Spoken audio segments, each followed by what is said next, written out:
Nancy. Hi, well, congratulations, your directorial debut with The Locksmith. Thanks very much. It's You're welcome. exciting. So super excited because it does come out tomorrow. Yeah. The clock is ticking. Yeah. So why did you pick The Locksmith for your directorial debut? What was it about it? Yeah, I was looking for a really solid crime thriller. Like those are the movies I really enjoy watching.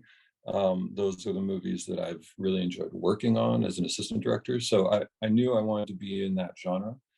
Um, and um, and along the way, I read a lot of them, and some were better than others. But then The Locksmith had something different. Like it had a family storyline that a lot of them didn't have, that I really liked, that I thought could be the seed that we could foster to create a more interesting story around the plot of a crime thriller, right? That the stakes would be higher.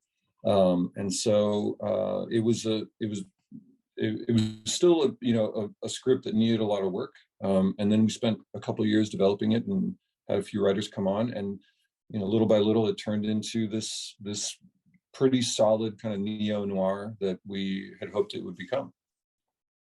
Well, you mentioned a little bit about your history.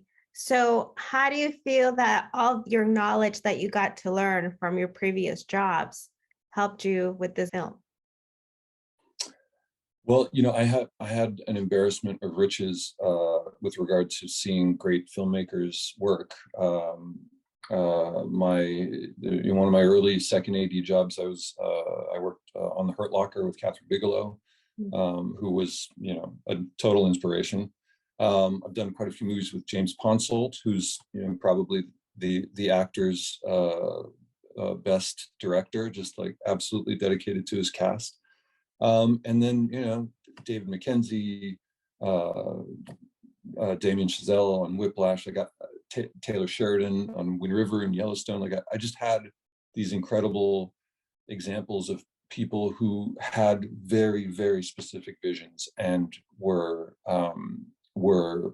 just absolutely gracious in their way to achieve it. So yeah, when I came on, it was a total mix of all of that.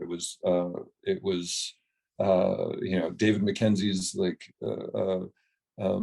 approach to being as light on your feet as you can be, just like light cameras, get in, get out, turn around fast.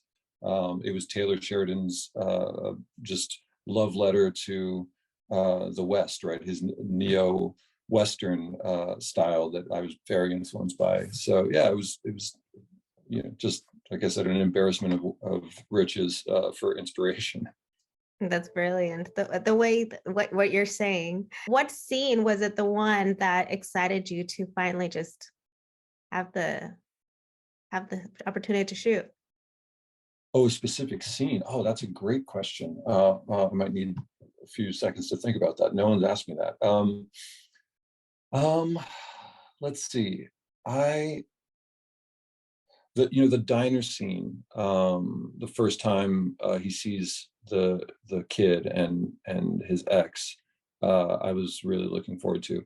um, Kate and Ryan didn't really know each other. They had met each other socially years before, but they weren't friends.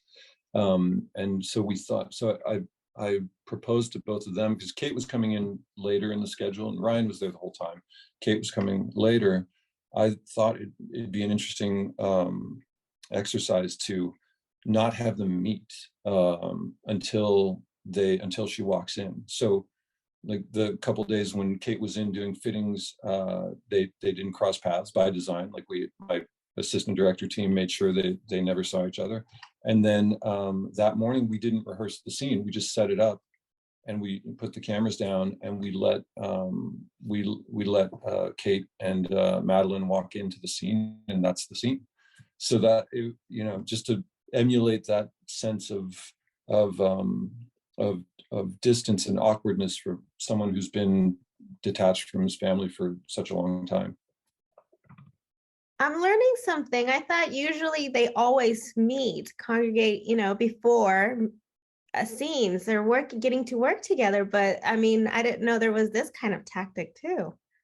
Yeah, it was tough. Like our first assistant director, Chris O'Hara, we talked about it a lot because oftentimes you're moving scenes around in the schedule and you don't know what's going to get shot first. And we kept on coming back to, we have to make sure the diner scene is their first scene together. And it was really tough. He miraculously pulled it off and made sure it ended up being where it needed to be. But it could very well have not worked at all, and we would have had to do it more traditionally. But we got that opportunity, and that was pretty exciting and fun to do. And I was looking forward to it.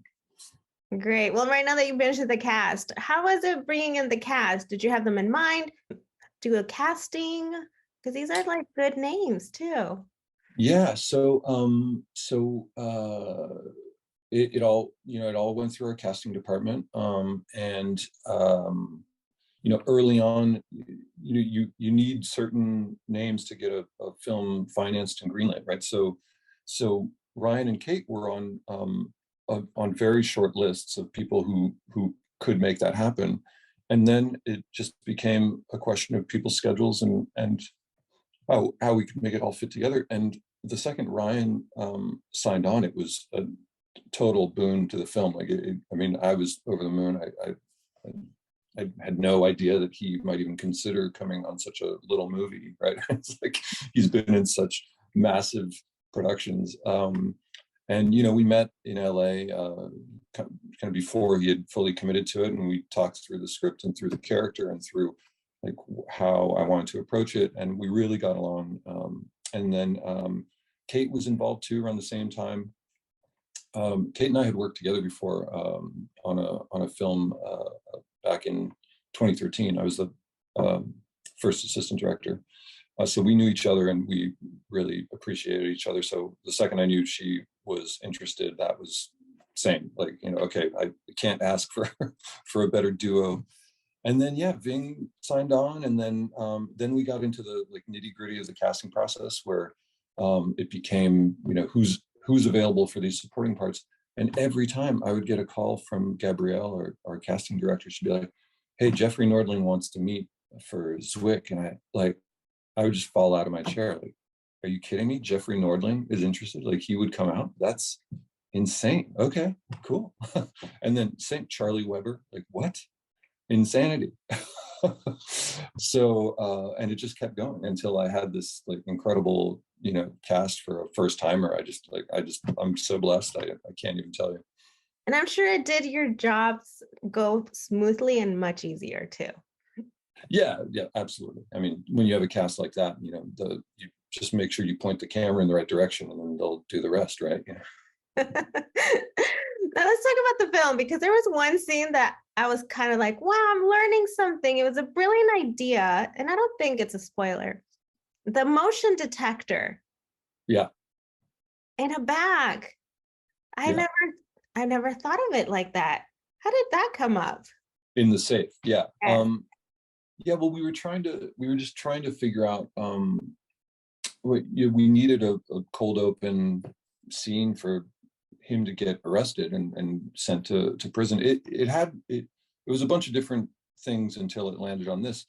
But yeah, we tried to find something that would allow us to have Zwick as the basically the lookout, the cop who would take any kind of radio communication and deal with it when it came up.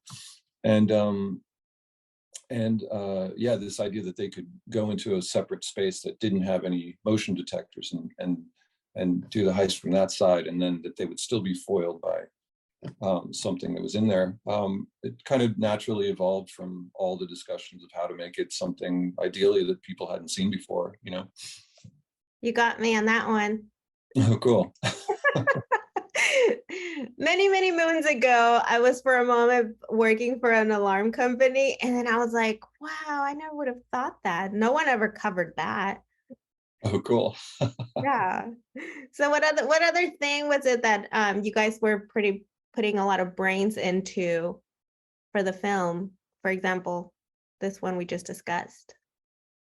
Well, I mean, a lot of it was the intricacies of the script, of whose motivation is what at what time. That could seem odd at first viewing, but then when something else happens, you think back and you understand why it is what it is, right? So, like a lot of kind of caper movies or noir films that have the detective character, it's really just kind of tracking what they uncover as you go, and making sure it's interesting and somewhat original when you can. And yeah, I mean, that's where most of the brain power was applied. You taking away from this experience, how did you feel knowing it's done, it's coming out? It's a total sense of relief. It was a long post process. I was at it from the first week of January last year through the right before Thanksgiving is when I delivered the movie to the distributor. And that was a sense of relief and of anxiety, in the sense that, like, there's an old saying, I think George Lucas said it the best. He said, you don't finish a movie, you abandon it. So there's that sense of just like, all right, it's as far as we can take it, now it's got to go. And now that it's finally coming out, it's going to be, it's going to be like a kid going to college, right? It's like, all right, I've done what I can, now you have to live your life and go be free. Time to share it. Yeah, exactly. So just to wrap up, are you working on something else already? Maybe contemplating another genre? Yeah, I've got a few irons in the fire, script wise, for my own directing gig to come at some point. In the meantime, I'm working with a friend. I'm going to go back to first AD a film for David Mackenzie, the Hell or High Water director. So we're prepping that now. Going to start shooting in April and May. Oh, that's around the corner. Yeah. Yeah. Well, thank you, Nicolas, for your time and discussing the locksmith. And I'm sure people will enjoy your kid that's at the college. Well, I hope so. Thanks very much, Nancy. You're welcome. Thank you. Take care. You too. Bye-bye.